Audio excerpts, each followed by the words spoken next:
Rick and I have 7 children, and now we have 13 grandchildren. My oldest son, Andy, was 18 when we moved in with my parents together for us to help my dad with my mom, who was suffering from dementia due to small strokes. My dad was able to stay at home with us after my mom died. He was able to stay there until a year and a half ago when he went to the VA center here in Norman. My uncle, in the meantime, lived with us for a short while too. He had cancer. He was displaced from his apartment in Dallas because of a fire. I know our children, most of them, got the privilege of helping with the care process, especially our last 4. It affected them in a very positive way to be involved in caring for other people. They learned life is not just about them. They saw in a new way what commitment to family meant and commitment in marriage meant. God has changed me as a result of these 7 children and through being a caregiver, and I wouldn't trade it for anything else.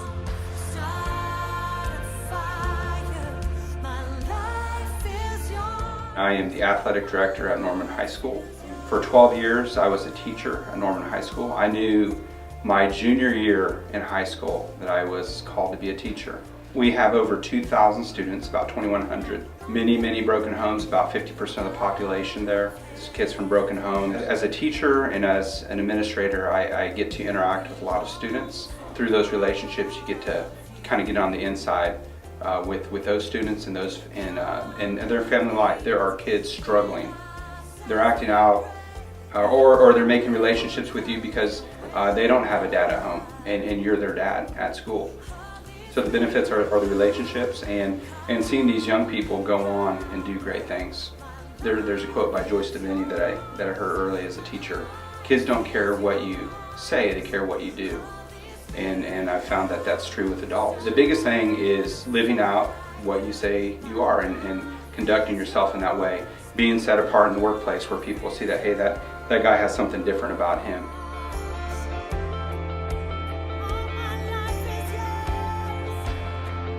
When Christopher was born with multiple heart issues and he was listed for transplant, he was in the hospital a long time, and that pulled me out of life for a long time. During that season of life, God really just opened my eyes to the world around me, my neighbors.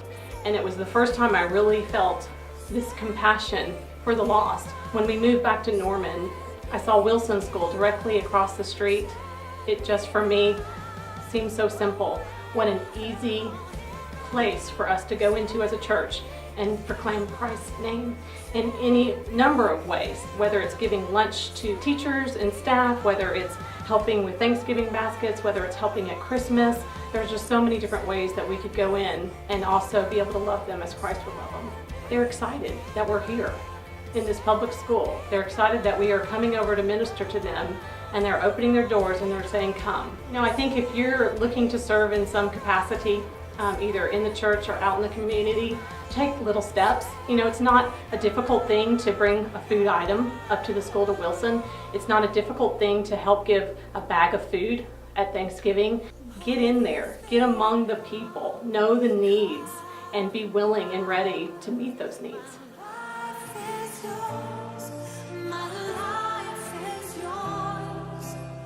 I'm the founder and president of Life for All International. It's an international pro-life ministry, founded it about 3 years ago. We help churches outside the United States start their own pro-life ministries within their community. I was a teacher teaching 7th grade geography. God told me to do this and I said no.